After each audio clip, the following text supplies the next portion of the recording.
Assalamualaikum warahmatullahi wabarakatuh. Pada kesempatan kali ini, kami akan melakukan podcast yang bertema kesehatan tentang vaksinasi COVID-19. Sebelum memulai acara ini, kita perkenalan terlebih dahulu ya. Di sini saya selaku moderator. Nama saya Dewi Marta dan narasumber kita ada 4 orang, yaitu narasumber 1 Mary Kastini, narasumber kedua Temu Herawati, narasumber ketiga Risliana, kemudian narasumber terakhir kita Nita Rukmana. Pandemi COVID-19 sudah melanda Indonesia hampir kurang lebih 2 tahun ini. Banyak hal-hal yang harus kita lakukan, termasuk cara protokol kesehatan yang benar serta vaksinasi. Program vaksinasi COVID-19 di Indonesia sudah berjalan kurang lebih 1 tahun. Berbagai merek telah digunakan, seperti Sinovac, Moderna, AstraZeneca, Pfizer, dan lain-lain. Meski demikian, masyarakat masih ada yang bingung dengan vaksinasi COVID-19 ini, sehingga target pencapaian vaksinasi belum 100% untuk seluruh rakyat Indonesia. Kebingungan mereka berkaitan dengan keamanan vaksin hingga efektivitasnya jika telah disuntikan cukup lama. Oleh karena itu, pada podcast hari ini kami akan menyampaikan beberapa informasi terkait vaksinasi COVID agar masyarakat bisa lebih mendapatkan wawasan dan tanpa ragu lagi untuk vaksinasi dengan tujuan demi keselamatan kita bersama. Oke, kita mulai dari pengertian vaksin dulu nih. Apa itu vaksin? Supaya masyarakat yang belum tahu bisa tahu nih, apa sih vaksin itu? Baiklah, di sini saya akan coba menjelaskan apa itu vaksin. Vaksin adalah produk biologi yang berisi antigen berupa mikroorganisme atau zat yang dihasilkannya yang telah diolah sedemikian rupa, sehingga aman apabila kita berikan kepada masyarakat atau seseorang dan menimbulkan kekebalan spesifik secara aktif terhadap penyakit tertentu. Jenis vaksin COVID-19 apa saja yang saat ini digunakan di Indonesia? Baiklah Ibu, saat ini di Indonesia diketahui menggunakan 10 jenis vaksin COVID-19. Di antaranya Sinovac, vaksin COVID-19 Bio Farma, AstraZeneca, Sinopharm, Moderna, Pfizer, Sputnik V, Janssen, Canvendesia, dan Zepivaxi. Semua vaksin ini sudah melalui pengkajian secara intensif oleh Balai POM bersama tim Komite Nasional Penilai Khusus Vaksin COVID-19. Apakah vaksin COVID-19 dipastikan aman? Vaksin yang diproduksi massal sudah melewati proses yang panjang dan harus memenuhi syarat utama, yakni aman, ampuh, dan stabil, dan efisien. Keamanan vaksin dipastikan melalui beberapa tahapan uji klinis yang benar dan menjunjung tinggi kaidah ilmu pengetahuan. Pemerintah menyediakan vaksin COVID-19 yang terbukti aman dan lolos uji klinis, serta sudah mendapat izin dari Balai POM. Apa sih manfaat vaksin COVID-19? Vaksin COVID-19 bermanfaat untuk memberikan perlindungan agar tidak tertular atau sakit berat COVID-19 dengan cara menimbulkan atau menstimulasi kekebalan spesifik dalam tubuh dengan pemberian vaksin. Vaksin COVID-19 dosis lengkap dan sesuai jadwal yang dianjurkan oleh pemerintah, serta menerapkan perilaku 5M. Memakai masker, mencuci tangan dengan sabun dan air mengalir atau hand sanitizer, menjaga jarak, menjauhi kerumunan, dan mengurangi mobilitas adalah upaya perlindungan yang bisa kita lakukan agar terhindar dari penyakit COVID-19. Reaksi apa saja sih yang mungkin terjadi setelah kita melakukan vaksinasi COVID-19? Reaksi yang mungkin terjadi setelah vaksin COVID-19 hampir sama dengan vaksin yang lain. Beberapa gejala tersebut antara lain reaksi lokal seperti nyeri, kemerahan, bengkak pada tempat suntikan, dan reaksi lokal lain yang berat misalnya silulitis, reaksi sistematik seperti demam, nyeri otot seluruh tubuh, nyeri sendi, badan lemah, mual, dan sakit kepala. Dan semua itu masih tergolong aman ya. Apa yang harus dilakukan jika mengalami reaksi atau gejala keluhan setelah vaksinasi?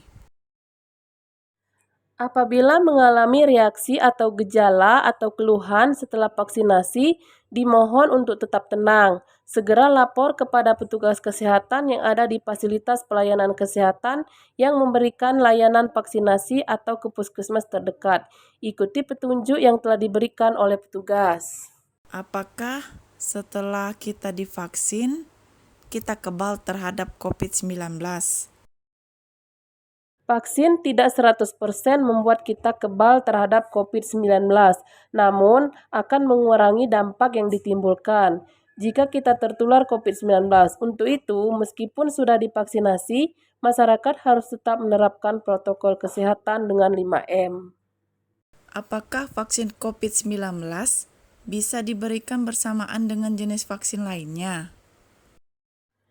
Vaksin COVID-19 dapat diberikan bersama dengan vaksin lainnya.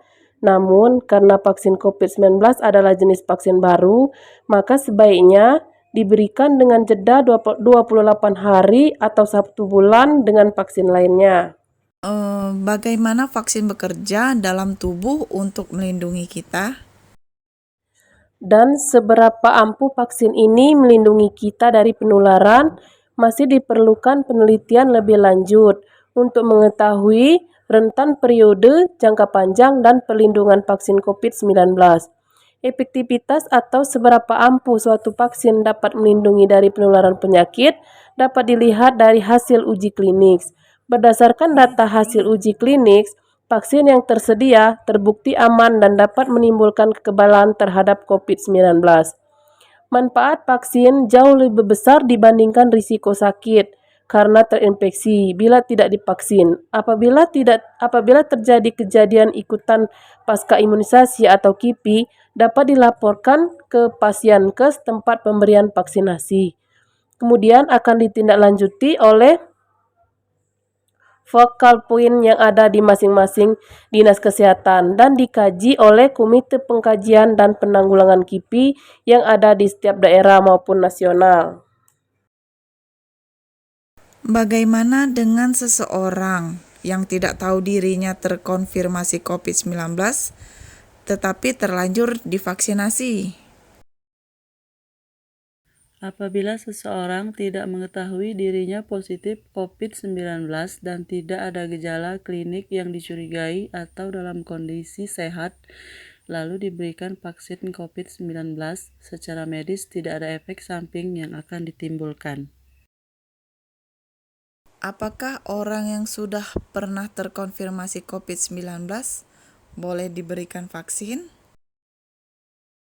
Penyintas COVID-19 juga dapat divaksin berdasarkan Surat Edaran HK 0201-1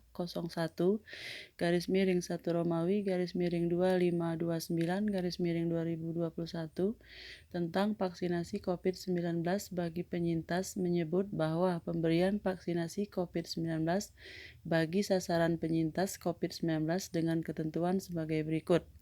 Penyintas dengan derajat keparahan penyakit ringan sampai sedang, vaksinasi diberikan dengan jarak waktu minimal 1 bulan setelah dinyatakan sembuh. Penyakit dengan derajat keparahan penyakit yang berat diberikan dengan jarak minimal 3 bulan setelah dinyatakan sembuh. Jenis vaksin yang diberikan kepada penyintas disesuaikan dengan logistik vaksin yang tersedia. Apakah seseorang harus menjalani pemeriksaan kesehatan terlebih dahulu sebelum vaksinasi? Meskipun tidak diwajibkan, sasaran dapat memeriksakan terlebih dahulu kondisi kesehatannya sebelum datang ke tempat pelayanan vaksinasi COVID-19. Di tempat pelayanan vaksinasi juga akan dilakukan screening sebelum vaksinasi, yaitu berupa pemeriksaan fisik meliputi cek suhu tubuh dan tekanan darah, serta penggalian informasi status kesehatan sasaran melalui pertanyaan standar yang akan diajukan petugas kesehatan. Kalau untuk ibu hamil, bisa divaksin COVID-19 atau tidak sih? Kementerian Kesehatan telah mengizinkan vaksinasi COVID-19 bagi ibu hamil sejak Agustus 2021. Kebijakan tersebut tertuang dalam Surat Edaran HK.02.01/1 Romawi /2007/2021 tentang vaksinasi COVID-19 bagi ibu hamil dan penyesuaian screening dalam pelaksanaan vaksinasi COVID-19. Dalam surat edaran tersebut dijelaskan bahwa kebijakan ini diambil untuk menekan angka keparahan bahkan kematian, mengingat ibu hamil beresiko tinggi apabila terpapar COVID-19 dan terdampak pada kehamilan dan bayinya. Meski begitu, ibu hamil lulus screening dan dinyatakan boleh divaksinasi COVID-19 apabila telah memenuhi sejumlah syarat. Vaksinasi bagi ibu hamil akan menggunakan jenis vaksin COVID-19 platform mRNA, yakni Pfizer dan Moderna, serta vaksin platform inactivated Sinovac. Pemberian tentunya akan disesuaikan dengan jenis vaksin yang tersedia di Indonesia. Pemberian vaksinasi dosis pertama dilakukan pada trimester kedua kehamilan dan pemberian dosis kedua disesuaikan dengan interval jenis vaksin yang digunakan. Kita kan mau vaksin COVID-19. Nah, jika vaksinasi pertama kita menggunakan jenis A, kemudian yang dosis kedua kita menggunakan jenis B, apakah boleh dua vaksin ini berbeda jenisnya?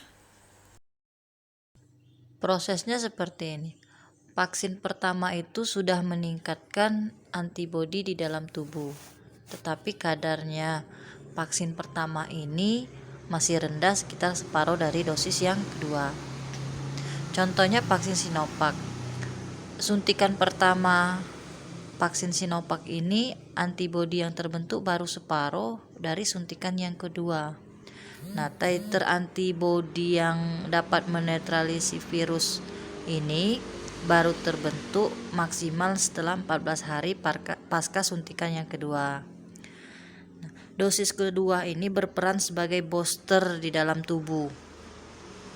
Booster di dalam tubuh ini menjamin sistem imun betul-betul mengembangkan respon memori yang optimal saat melawan virus COVID-19 lagi di kemudian hari. Nah, suntikan kedua ini sangat penting dilakukan untuk mencapai perlindungan yang maksimal ataupun yang kita harapkan. Akibatnya jika tidak diberikan, booster di dalam tubuh tadi tidak betul-betul terbentuk. Bisa nggak diberikan vaksin jika pasien tersebut mengalami batuk dan flu, tapi hasil swabnya negatif? Jika tidak, berapa lama kita harus menunggu setelah sembuh dari sakit tersebut agar bisa melakukan vaksinasi? Tunggu batuk flu-nya sembuh dahulu, lalu dijadwalkan kembali oleh tim kesehatannya. Yang terakhir nih saya mau tanya, Kalau kita sudah vaksin COVID-19, boleh nggak kita tidak memakai masker lagi? Tetap harus menerapkan protokol kesehatan karena vaksin COVID-19 ini tidak menjamin 100% tidak tertularnya COVID-19. Pemerintah nanti akan mengumumkan secara resmi untuk mengurangi protokol kesehatan. Baiklah, demikianlah podcast hari ini. Semoga apa yang telah kami sampaikan bisa bermanfaat dan menambah wawasan kita semua ya. Bagi yang belum vaksin, ayo vaksin demi keselamatan kita semua. Terima kasih. Wassalamualaikum warahmatullahi wabarakatuh.